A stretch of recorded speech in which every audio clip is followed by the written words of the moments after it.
Just Sorry. some caveats. So number one, this age group is the 6 to 12s. So, hey, it's good to see the Diakinos. Sorry. Okay, so for this age group, we're going to talk a bit about drawing out the heart. But if we haven't said this, just be aware that children become self-aware at different ages. So, for example, somewhere around 5 years old, children can start becoming motivated by the impact of their decisions on others. Often that has to come in the way of how would you feel if someone did that to you? But they can start becoming motivated somewhere in the 4, 5, 6-year-old range. And then another transition happens somewhere around 8, 7, 8, 9. And that is where children get more and more self-aware. And what we mean by that is they become more capable of answering the question of why they did what they did. Right? So this is a transition. And so we encourage parents to start adding the moral reason why around age 4 or 5, because even if your child is not really connecting to that yet, you need to get in the practice. And because none of us know when our child is exactly going to connect with that, better to be using it. Similarly, we're going to try to get to our children's heart in the 6 years and up, even though our children will become more and more self-aware during that age range. So hopefully that makes sense. The other thing that happens in this age range that is really fun is hormones. And so do not be surprised if you are making considerable headway with your children in getting to their heart, gaining self-control, like you're really feeling good about it. And then all of a sudden you feel like you're taking 3 steps backwards. Here's what I'll say about that. If you are consistently working with your children on self-control, speaking kindness, life-giving words, all the things we're talking about in these classes, then it's going to give your child a foundation to really help them process these hormones. They're going to get them no matter what. You want them to get them. Otherwise, they're going to stay little children in your house till they're 80 years old. So you want this to happen, but just don't be surprised when you feel like you're reteaching self-control, because a child is learning how to apply these principles when they have all these new emotions and these new hormones raging. So that was number 2. Number 3, as we train parents to ask questions, we have to remind parents that the questions we ask are serving 2 purposes. One is getting to what might be the root cause of the behavior. In other words, drawing out the heart. But the other reason to ask questions is that you are teaching them to think morally, right? By asking questions, you're putting the onus on them to have to think through these things. So lastly, and then we'll hop into these questions, is just a reminder that if you haven't yet done so, please make sure that you carve the time out to go through lessons 1 through 4 on the website. It's all free. But obviously, the deep practical teaching is going to be there. And then today will be more practical Q&A. So hopefully that helps set us up for these questions. Okay, so question number 1. Just a second. Yep, sorry. Thank you for all muting yourself. And then if we call out your name to answer the question, if you could just unmute yourself and then share and remute yourself when you're done. Thank you. Okay. Public announcement. So the first question we got was, what are the benefits of having self-awareness as a parent about our own past and how it influences the way we parent? And Veronica was going to start that one. I don't know where she is on my screen, but there she is. Okay, I'll just read off of my screen here. But I think it's really important. Having self-awareness as a parent is very beneficial because it helps you identify whether you are parenting like you were parented or parenting out of fear because of how you were parented by your own parents. The other thing is that our parenting should be based off of scripture and not based on our own parents' parenting styles or traditions. And another benefit is that we can parent our children not based on our own emotions or personal beliefs, but on what the scriptures teach on how we should parent. And I used to be a very permissive parent, so that was really important to me, not to parent the way I was parented or by fears. So yes, very, very important to be self-aware. Awesome. Thanks, Veronica. And I think Mhm. Ari wanted to add I something. think she is off. Oh, did she drop off? Yeah, she dropped off. Oh, Oh, no, there she is. No, I'm here. You can't see me? You can't hear me? I We gotcha. can't now. Okay, I was transitioning. Sorry. Okay, so I'm so sorry, y'all. Had to turn off my phone to transition to Okay, so you can go on to the next person. Can I go after Yeah, the yeah, next yeah. person? Is that absolutely. okay?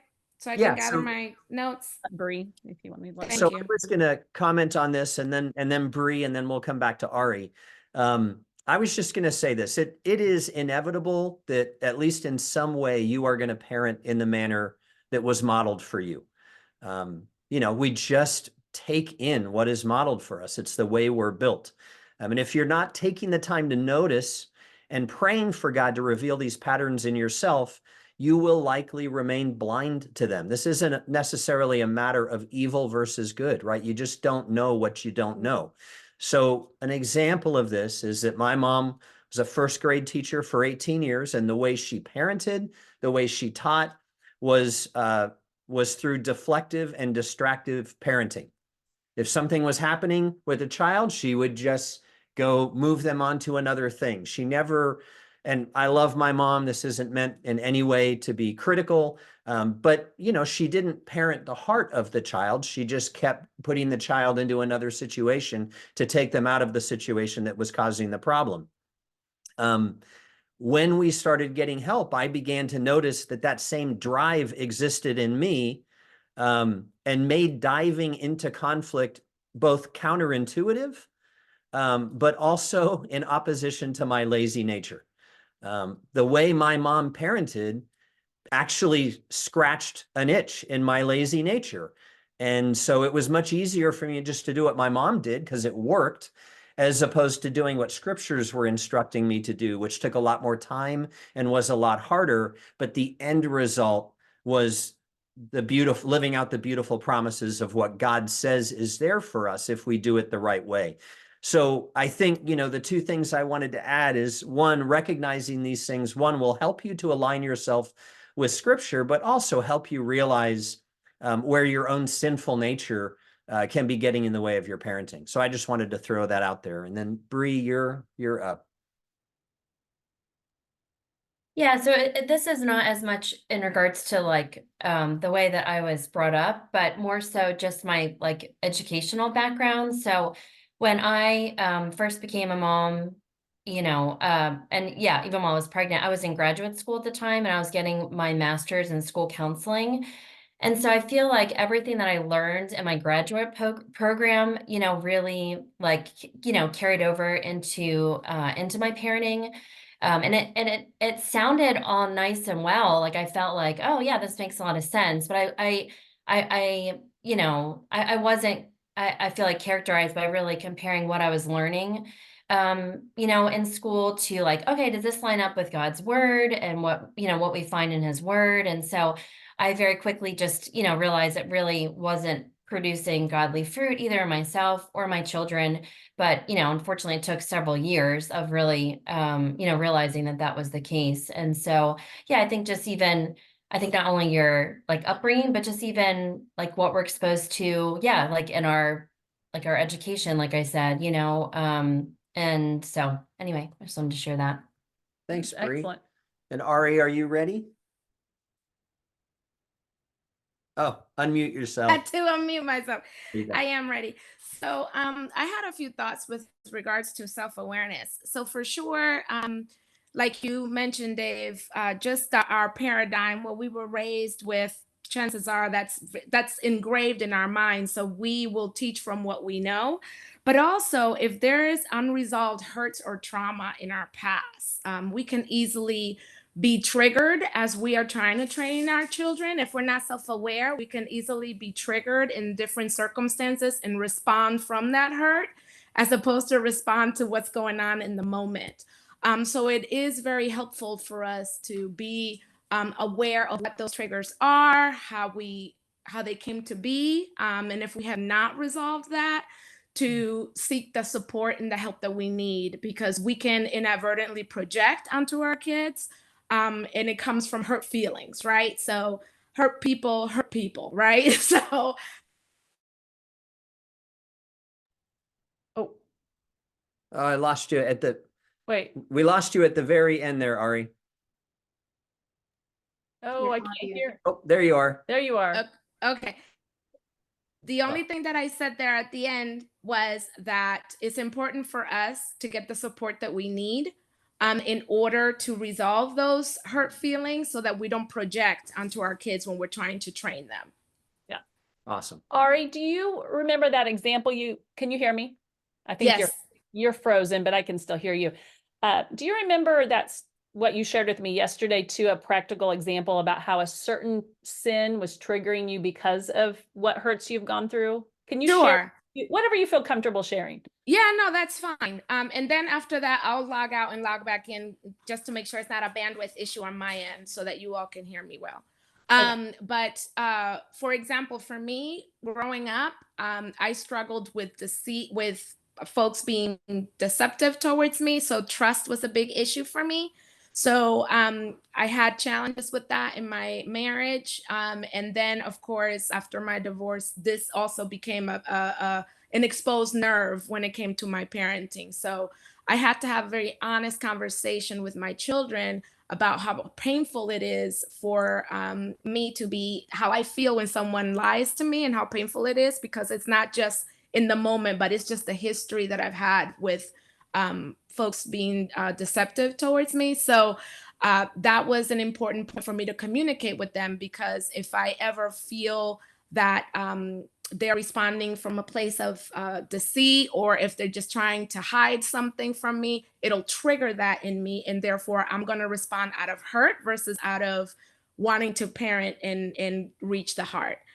So this is an ongoing conversation and discussion with my kids and I, because I have teenagers. Can't believe but I have teenagers. So I really want them to hear my heart, and not just hear, well, mom is just doing this because of a prohibitive mindset, because that's also my background. I came very much from a prohibitive, you do this, this is the punishment mindset. So I wanted them to, for there to be transparency in what I was communicating to them, and for them to understand my heart. Awesome. Ari. Excellent. Thank you. Good job, Ari. Okay, question 2. And by the way, if any of the panel wants to jump in on this, please do. But what habits did you create individually to help you get in the habit of drawing out the heart of your child? So here's what I put for this. For me, first, I needed to, and this may sound intuitive, but I really needed to decide to trust the scripture that God's way is always right and best. Drawing out the heart of your child is an imposition on your schedule. And it requires of you to be vulnerable and to share how their behavior left you feeling. These are all things that I would much rather avoid. I would much rather just, launch into a punishment or send them to their room and continue with my TV show or doing the bills or whatever, right? These are impositions. So just really trusting the scriptures was a decision I had to make. The second thing for me was that more often than not, I needed to create space with the child. So maybe the child didn't need a long time to think about what was going in their heart. But for me, because I was so quick to anger, that was a big tool for me, was to have my child go sit in a time of reflection. And it gave me time to process, okay, I'm really angry right now. Why am I angry? What am I actually feeling that led me to be so angry? And it took me a long time. Like, I think I'm still working on this, but I'm way faster a decade later than I was 10 years ago, at how long it took me to figure out what I was feeling so I could have an honest interaction with my kid. And then the third thing that was a real habit for me to get into was learning how to turn every possible statement into a question. Anytime I was thinking of making a statement, I had to ask myself, can I turn this into a question to require my child to think, take ownership, and answer? Things like, when they tell me how they feel, I could say, well, how long have you felt that way? I mean, why would I want to know that? Because I want to know if they felt this earlier today and they decided not to do Matthew 18 with me, or not to just get help with what they were feeling. They stuffed it. I want to know that. How could you have handled that differently?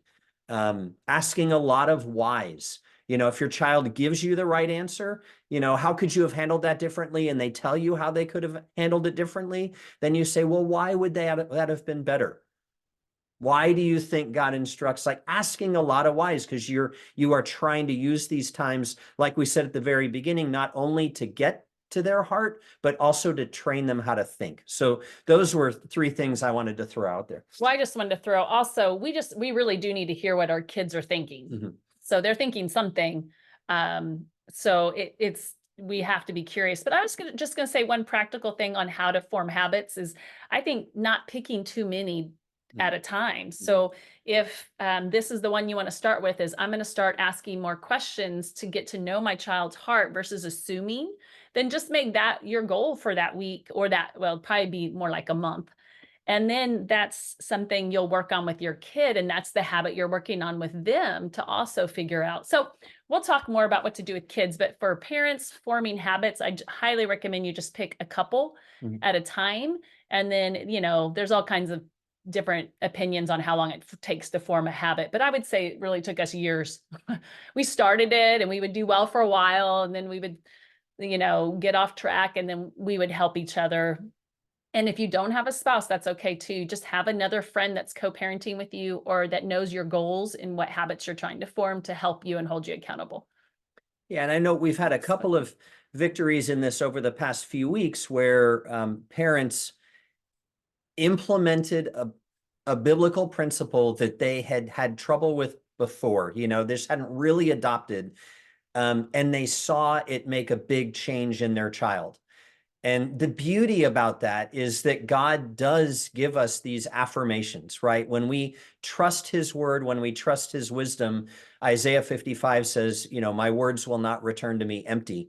And so when we do when we make these little steps as parents, God does more often than not do something to show you that, hey, stick with it. This really helps. So how can you do this as a couple and Let's help? go on.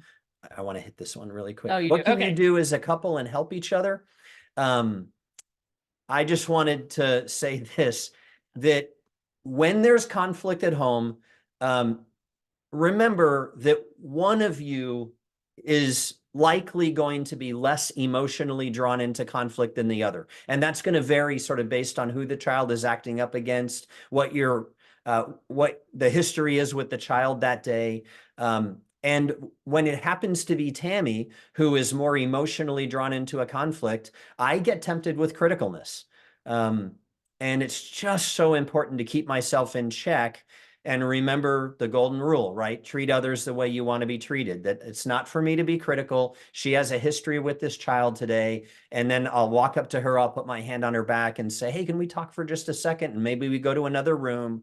Or sometimes just putting my hand on her back is enough to sort of, help her realize, oh, I'm reacting to the child. So, and she does that to me as well. Like we both try not to be critical of each other when we are diving in the wrong way. And just support each other, because it's emotional. Our kids know how to,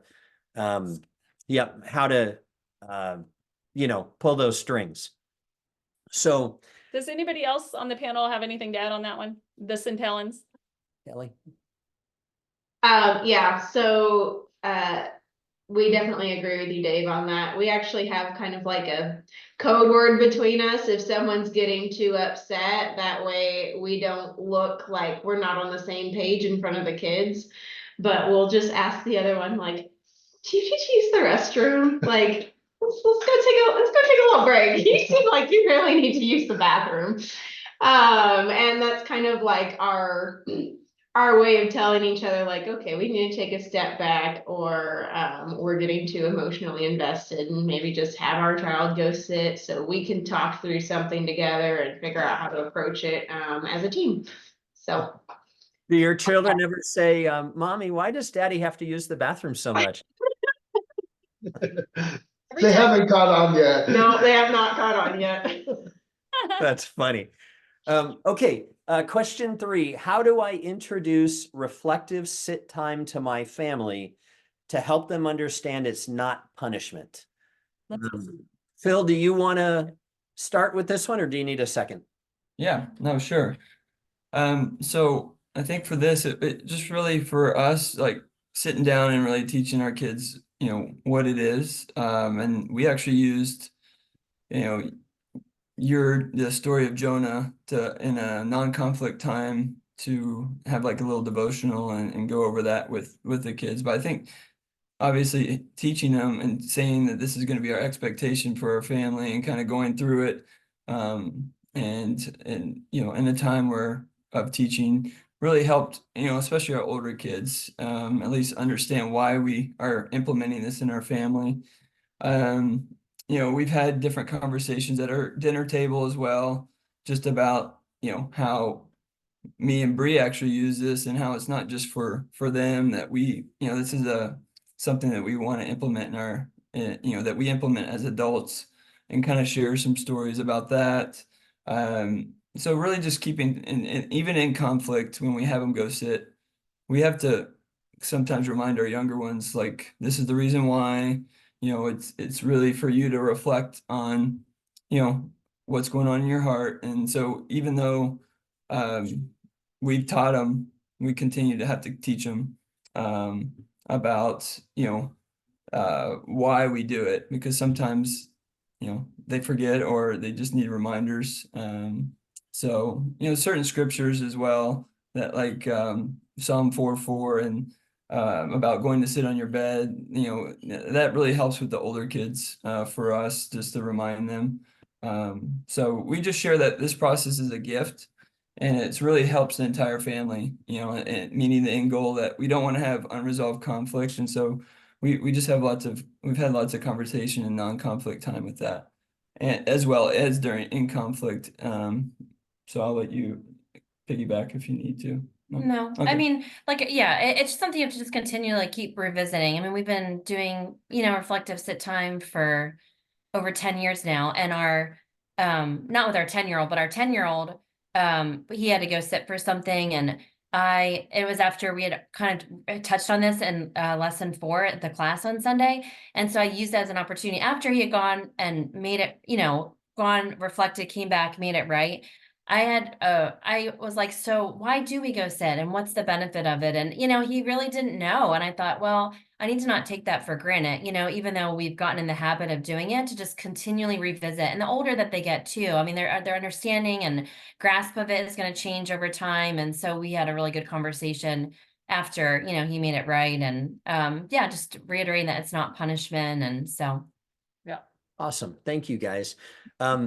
I should have done this at the beginning, and I totally forgot. But we didn't introduce the couples we had asked to sit on this panel with us and help answer questions. So I'm just going to do this as we go. So for those of you in different regions, Phil and Bree Salyer just answered that question. They have only 5 children, and they've been implementing Bible-based parenting principles for how many years now? When did you guys first start getting help? Do you remember? Like 12, I think 12 years ago. Our oldest is about to be 16. And so she was 4 when you guys started to mentor us. So, yeah. Yeah, so it's great to have them with us. They obviously have a lot of experience, especially in that 0 to 12 range. Their oldest daughter and second not second oldest son, but second child, who's a boy, are both disciples. How long ago was your son baptized? Was that like 2 months or something? Yeah, beginning of December. Yeah, so exciting. So thanks guys for answering that. Yeah. Okay, question 4. I'm new to drawing out the heart. I feel overwhelmed by learning this new skill. What helped you? And the Centellans are going to answer that. So for those who don't know them, Stephen and Kelly Centellan have 2 kids. They both work full-time jobs outside the house. And Kelly is a school teacher, and Stephen insures all of us. Can I say Yeah, what did you want to say? real quick, Stephen? So unfortunately, I'm not going to be able to see you if you raise your hand. If you could just write your question in the chat, then if we have time, we would love to answer it. But I think somebody raised their hand and I missed it and someone texted me. But if you could just put your question in the chat, that'd be great. Yeah, Okay. there's a little chat icon at the bottom of Zoom. Probably everybody knows And if you don't know this, there's a little chat icon on the bottom of the screen. If you click on it, then you can type on the right-hand side of the screen, and we'll see that. We've got it up here. So sorry, Centellans, did you want to answer? The question was, I'm new to drawing out the heart. I feel overwhelmed by learning this new skill. What helped you? So I will say, as 2 parents that do both work outside the home, it is very exhausting. But it's definitely well worth it. And we've definitely seen the fruit from doing this. I'd say one of the things that helped our family a whole lot was creating our own little family binder as a reference resource.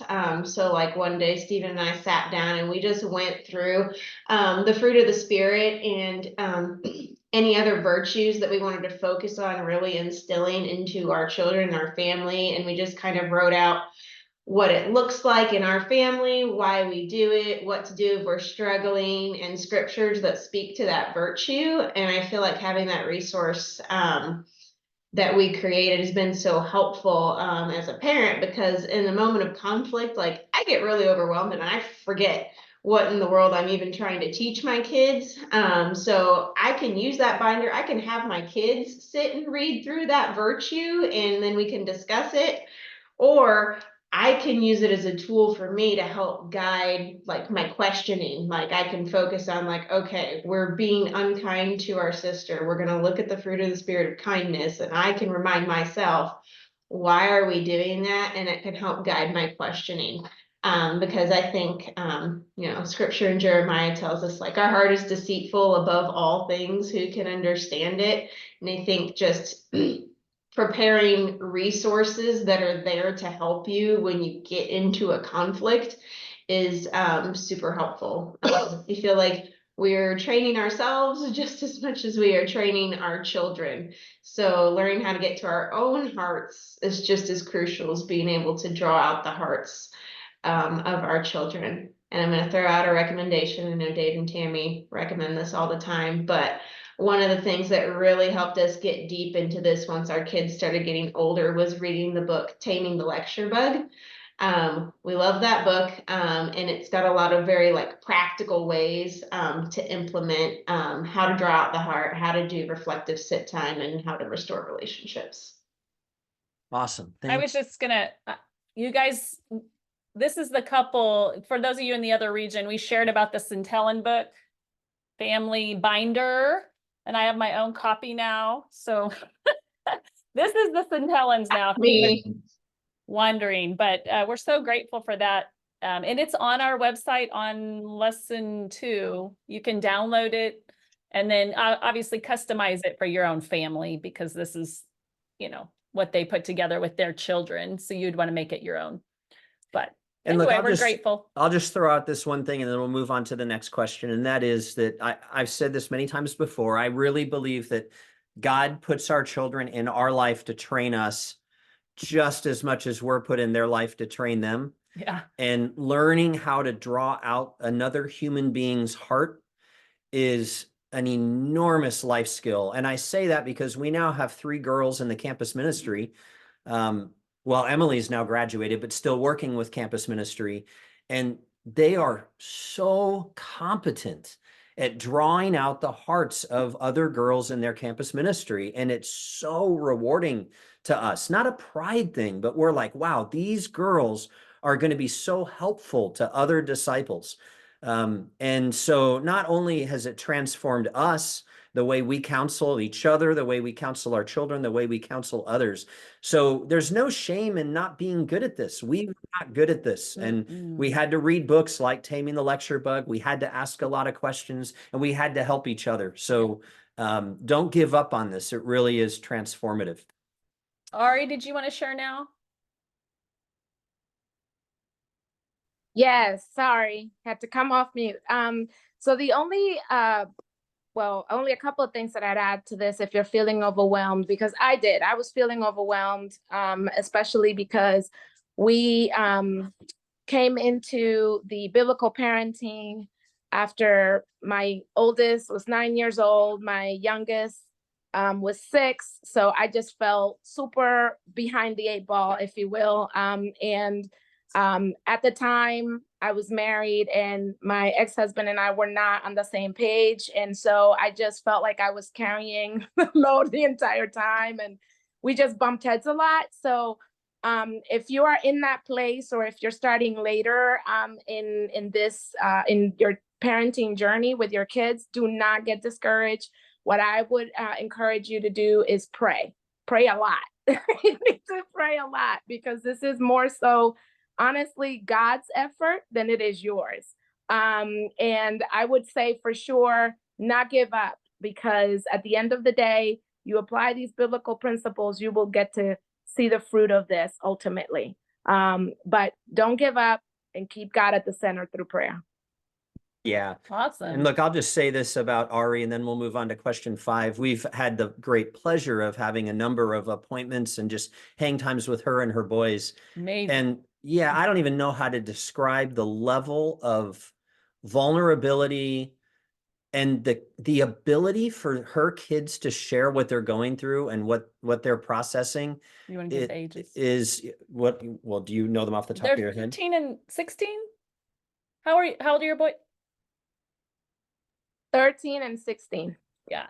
Yeah, guys, and think about how countercultural that is, right? For a 13-year-old boy and a 16-year-old boy to be able to sit down and explain exactly what's going on in their heart and what they're processing is just unfathomable. It is constant proof to me that there is a God who knows exactly what he's talking about, and he wants life to the full for us, and that he does not withhold wisdom when you ask for it.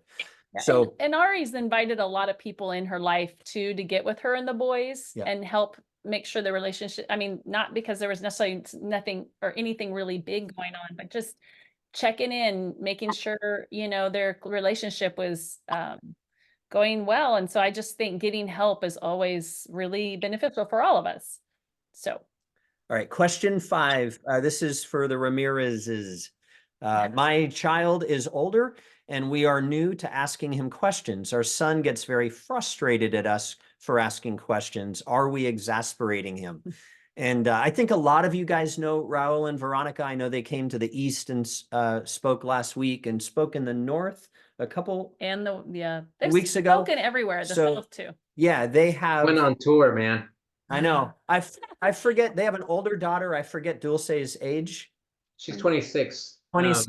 Married and with grandbaby. We have a grandbaby. Grandbaby, and then they have their son Ethan, 14. who's 14, and he also has done the tour. So you guys, do you need me to reread the question, or are you good? Yeah, no, that's fine. I think maybe just to kind of continue in the theme of the fruit, I think it's been pretty darn amazing when you I think to go in what Dave said and Ari said about if you just persevere, put these things into practice, you see the fruit. We actually had on Friday, it's been a really stressful week for us, and my wife and I haven't gotten into any disagreement in a long time. But it just is interesting to see how just one little thing can set off an argument, and unfortunately, it happened to be in front of our son, and it got heated pretty bad. Like it went from like 0 to 10 within like 10 minutes. And we were on our way to the Whirly Ball event with the teens, and it was just amazing. I don't say that to impress you guys or just to, but rather to impress upon you the beauty behind God's teachings on parenting. They do work. And we were just blown away that our son was able to validate. I mean, the argument that we were having, my wife and I, actually, it almost felt like it was one of those where I think we needed to get another couple involved to help us through it. But our son just heard us both out. He validated our feelings. He helped us understand where we were coming from. He essentially counseled us, and we were able to resolve it within 45 minutes or so. And we resolved it in such a way where we were just blown away at the wisdom behind the scriptures when you implement these things. It's just like what Dave was talking about as girls, that now they're able to draw out other people. We got to see our son do that with us. It was just amazing. It was just absolutely amazing. And I think that goes into the answer to this question. Number 5 was that it was interesting because when we first started, we started late. We started when he's 14. We really started about 2 years ago. And he was not very open to having, these discussions. And he was felt like he was, like we were bugging him when we were asking these questions. And so to see how even in just 2 years, he's gone from being bugged and about asking questions to now even getting to the point where he's able to help draw us out when we're having a dispute. It's just amazing. But I think what started is just downright humility. We sat down with our son and we were very forthcoming with him. We basically sat down with him and said, look, we want to apologize for the way that we've been parenting in the past. And we communicated with him that we were learning a more beautiful way of parenting, that we wanted to partner with him. And we explained that we finally realized just how important it is that we realized that the biblical parenting courses and the God-given mandate that we had now to train him and to mentor him in the ways of the Lord. And we really wanted to take this more seriously, but we also remained super humble. We were like, we're going to mess up a lot. We're just asking for patience. We're going to do our best. We're going to be very transparent with you. We're learning this stuff. We kind of I'm hoping that we can all learn together. And so there are going to be times where we're going to, be a little too much. And this is where it's okay for you to communicate with us. When we were having our training during times of non-conflict, we noticed that he was at first giving us a pushback a little bit. And so we started drawing him out, like, how are you feeling? Or what are we doing? And it came out that we were doing our sessions way too long. And he learned to communicate that with us in a very respectful way. And so we were like, okay, we totally get it. We were going, every day we were doing, we have, our sessions in the morning, and so we were making them way too long. And so we're like, okay, well, how about we compromise? What do we do? 15 to 20 minutes a day. And that, it was interesting because once we did that, it was like he was engaged, and he felt like he was because we were giving him more of an opportunity to express himself, and that we were willing to be humble with him. He was much more engaged at that point. And so I think humility is huge, and helping him understand that we're learning, and it's okay for him to tell us, so long as it's in a respectful and in a loving way, that he can share with us how he's feeling. And so I think the other thing I would say is we started doing the devotionals. Let's see what else. So we also, we wanted to help him, like when we had reflective sit time, I think it was the Sawyers that said that they reiterated that it's not like they're in trouble. We really encouraged them, like, hey, this is not at all by you going out. Punishment. It's not punishment. This is just for us to take some time to reflect and think, and then come back so that we can be loving and encouraging. and that all of that stuff, we had to have all these kinds of conversations during times of non-conflict. We did a devotional on coming up with the idea of having a family motto, taking pride in being part of the Ramirez family. One of the mottos that we came up with was, in the Ramirez family, we will do whatever it takes to stay connected. We use John 15, 5-8, being in the vine. For some reason, this example really clicked with our son. I used an example of an alarm clock, that it's very useful, but it's only useful when it's connected to the outlet. And in the same way, we are, when you're not connected to the outlet, it's a clock, but it's completely useless. It's not fulfilling the purpose that the clock has. And likewise with our family, we have to make every point to, number one, stay connected to God and to each other. And the moment there's sin or there's a break, that's when we're essentially powerless. And so that really helped. It helped him understand that when we started to have these conversations and drawing out the heart, it was so that we could stay connected, like the alarm clock. And that was huge for him. Like it turned him around and helped him understand that this was a positive thing. I mean, I can go on. I think I wrote a lot more than so hopefully that helps. I'm going Yeah, to. that's awesome, Raul. I can't think of anything to add to that. That's an excellent answer. And I hope what you guys are hearing from the couples who are sharing is that this is not easy, but it's doable. And the rewards are great. So number 6, which is going to be the centellans. What are the I'm benefits? so sorry. Can I, one more thing I forgot, if you don't mind. I'm sorry. The other thing too is that you have to be very mindful when you are asking the questions, that you have to watch your tone of voice. Are you asking with a tone of voice of frustration? Are you asking with a tone of voice of disappointment or even sarcasm? I had to check myself countless times because that could also be one of the reasons why the child may not be responding well. So the key is to stay calm and assertive. I teach that in dog training. And you've got to stay level. Otherwise, you're going to end up saying things that you regret. And you're going to end up saying things that you're going to end up having to apologize. So it only makes the sessions go longer. So that's it. Excellent. Thank you, Raul. That was excellent. What are the benefits of telling your child how you feel? Stephen and Kelly. Yeah. So I'll take this. We had a child that struggles with taking responsibility, taking ownership, and just reaching that godly sorrow. So we had a specific instance a few weeks ago where we both were just really frustrated at each other, the child and me. I had asked him to do something. It took 4 times to keep asking him to redo it because it wasn't being done diligently. And so he's frustrated with me. I'm frustrated that it's taken this long to do that. So, we talk through everything. We go through the moral reason why diligence is important. We talk about how, finishing this task correctly would be important in the future. And we're really trying to get to his heart, just asking a lot of questions, and we're just getting nowhere.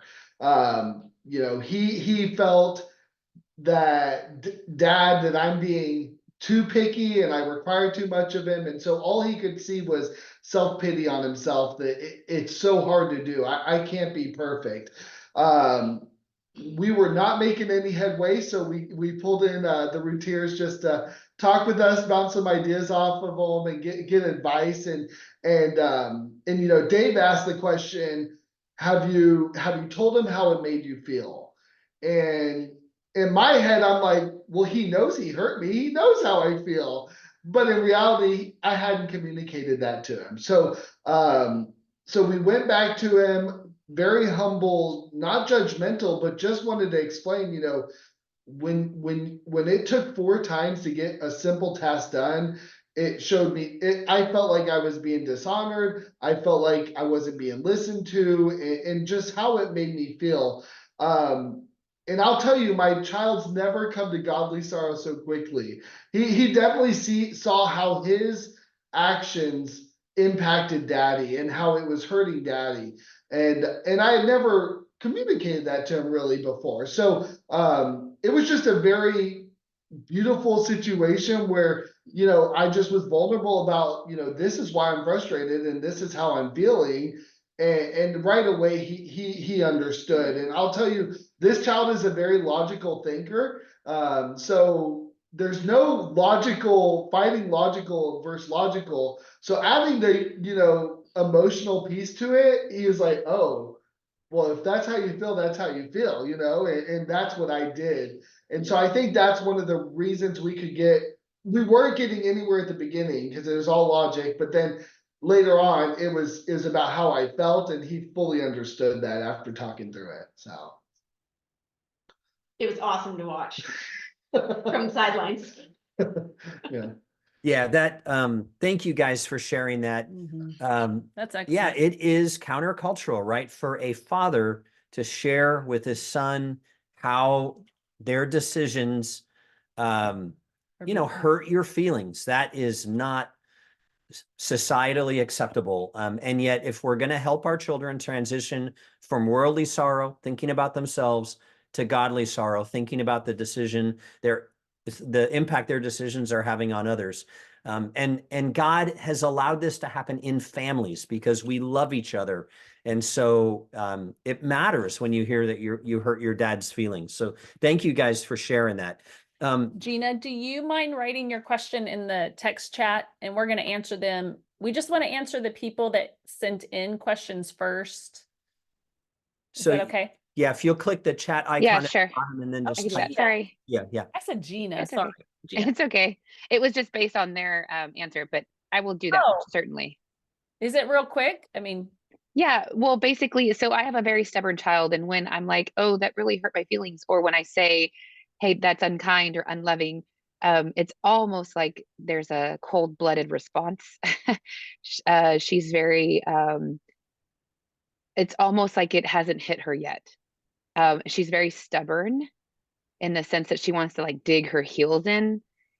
So if I were to respond like, because she is that person who takes forever to do something or has a multiple need for reminders. And then if I were to say, you know, that it's hurtful to mommy or whatever, you know, it's kind of like there's almost like a blank stare. And not like she's that cold, but she's not like hardcore, but she is very, it takes her a little bit to come around. So I was just curious how to handle that, but I don't want to take up the more time. I just that's a great question because you usually have one kid of each type. Like one is tends to be even a logical thinker, and someone that struggles with pride can also be very a tender heart. Like they respond to empathy. Other children have a harder time with empathy and connection with their parents. In that case, that's when you have to make it about them. So you have to put them in your shoes and say, how would you feel if I did that to you? How do you feel when your friends do that? And you just have to come up with, you know, putting it in a way that they can feel it because they're not connecting with any empathy towards you. And that's okay. That is not a sign of, evil intent towards your child. It's just a lack of empathy. So they gain empathy when they can feel what that feels like. So I remember one time, my oldest was being really stubborn and not really letting me lead her and teach her something. And so the next day I said, hey, I'd like you to teach me and your sisters. And I gave her something to teach. I don't even remember what it was. And she liked teaching. And she liked being in charge and teaching. So while she was trying to teach us, I acted like her. I goofed off. I acted a little prideful. I didn't pay attention. And she got really sad and, just like indignant and frustrated. And I just asked her, I said, how does that feel when I don't pay attention to you? And she's like, well, I don't like it. And I said, why don't you like it? And I made her connect with why doing that to someone else is hurtful. And then at the end, I said, well, honey, that's how I feel when you don't listen to me. And I had to do the same thing when they complained about the food I made. I would let them make me something. And then I would, pretend I didn't like it. Sometimes I didn't, but I wouldn't usually say it unkindly, but I modeled their behavior and asked them how they felt, and they didn't like it. And I said, well, that's how you make me feel. And that created empathy. Mhm. So, Yeah. Excellent. but it takes time. Okay, question 7. Our son is 9 years old. He's extremely logical in the way he thinks and likes to get his point across. He has a strong personality, speaks his mind, and can be combative. I know long-term, if trained properly, these can all be great leadership qualities. How do you draw out the heart of a child who is a logical thinker? Bree, I've got you down here for this. Do you want to go first or do you want me to? No, go ahead. I want to let you Okay. share as much as possible. Okay, so yeah, I think regardless of a child's temperament and their different character traits, I think it's still important for them to be able to identify what's inside their heart and ultimately what, what in turn is driving their behavior. And so, once a child is sat and reflected for a bit and, has a humble heart, is willing to hear what you have to say, and then you can use logic to discuss with him what transpired. But I appreciated what Steven said, like he is a really logical child. And so for him, like really focusing more on how it made them feel, is really helpful in that situation. But yeah, and also seeing how important, like, I know like if your child's like has a quote unquote strong personality or speaks his mind, just helping them to see like how that potentially makes other people feel. And sorry, I'm just reading my notes here. Yeah, I think just reminding ourselves that the training that we do now with our children is really going to impact the type of spouse, parent, coworker, neighbor, et cetera, that they are. So yeah, I think there's always like when we kind of focus on like virtue versus vice, when our child exhibits a certain character trait, yeah, sure, it can. I think when if we really train them, and help them to really, put other people's needs above their own, then it really can be a strong suit. But if it's not, if they're just airing their opinion and, being argumentative, or, being domineering, that's not going to help people feel loved and encouraged, So I think just really helping them to, just those character traits, helping them to, just essentially be godly, So I don't know if that answers that question or not, but. Yeah, excellent. So I'm just going to add one thing to what you said. Tammy's going to add something, and then we're going to try to get through one more question. But we have the next Zoom call in 15 minutes. So if we didn't answer your question, we will try to either reach out to you or just email you back. But this was by far the class with like 2 times more questions than any other. What I wanted to say is just this, that, and this may be semantics, but the Bible is very logical, right? And so I just want to make sure that we're all on the same page, that being combative is not the result of logic, it's the result of pride, right? God's ways are perfectly logical. And so, one, it's really important that we train these things in times, whatever virtue and behavior we're looking for, that we train in times of non-conflict, right? So that we can insert logic into the equation and understanding. But also sometimes kids are just combative because they're disagreeing, they're frustrated. And like Tammy often says, we want to hear what our kids are thinking, but they need to express it in a kind manner. So Right. Go ahead. But I was just going to say, but sometimes we have to help them with that at first Right. because they don't know how to put it in a kind manner. So, I would say to my daughter, the sky's blue, and she'd say, no, it's green. So I had to coach her on having a human, a humble spirit and saying, sweetie, do you like it if I told you when you state something that you're always wrong? Or would you like me to share, hey, in my opinion, I think it's this color. So I had to coach her in how to word things because she's very opinionated and she is our strongest willed child. So anyway, we'll move on because we only have time for one more question, but I hope that helps on that one. Okay, last question for now. How do you encourage your child to share their thoughts and emotions, etc., while maintaining respect towards parents or adults, which is sort of perfect segue from what we were just talking about. And I had the centellans down for this one. There they are. Hi. Okay, so a scripture that came to mind when answering this question is Proverbs 25:28. A man without self-control is like a city broken into and left without walls. And I think it's so important that we teach our children that our feelings are valid, but they're not an excuse to hurt others. So this is where I think like self-control training for our kids is vital to help them learn this skill. Just like in the video with Lisa and Grace, like Lisa has Grace go and sit on her bed and gain self-control before speaking through the situation. So we are always trying to teach our kids, like we need to share our feelings, and our feelings are good, but we don't share them at the expense of others. So one of the scriptures that my children have memorized at this point is Ephesians 4. Let no unwholesome talk come out of your mouth, but only what is helpful for building others up according to their needs. So I have a child who is very emotionally driven. I got one of each, logical one and an emotional one. And we've had to work through a lot of self-control training with my more emotionally inclined child, just teaching her how to take deep breaths, how to focus her energy into her hands, just so she can calm down. And I think a lot of times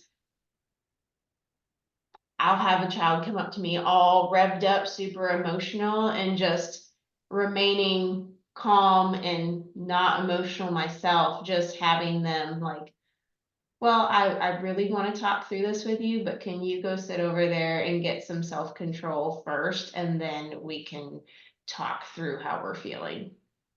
Excellent. Awesome. Excellent, guys. So, there's about 5 more questions that we just are out of time to get to I today. know, I'm So sorry. a couple of things. One, if you sent in one of those questions, we'll try to get back to you ASAP so we don't leave you hanging. 2, the plan is throughout the spring is to do these calls once a month and just keep this dialogue going. The third and final thing is, 1, to express my appreciation for, Ari, the Centellans, the Salyers, the Ramirez's, for taking time out of your guys' schedules to do this. But we also want you guys to know who they are, because these are couples that have been implementing Bible-based principles for a number of years now that are having great success with their families. And they're not perfect. Nope, none We of want us. you to know that. Yep, none of us are perfect. No. We're all in it together. Our kids know how to trigger us like no other. And so we all need to apologize, seek forgiveness, help each other out. Yeah. So anyways, guys, thank you for spending time with us tonight. I hope this hour was worth your time. I really appreciate it. And keep reaching out to us with questions. And we'll get back to everybody who we didn't get to tonight. So And we have this recorded, so Yep. we can post that as well. Love you guys. thank you guys. Have a great evening. Okay, let me Appreciate see. it. Thank you. Thank Bye, you, guys. guys. Thank you.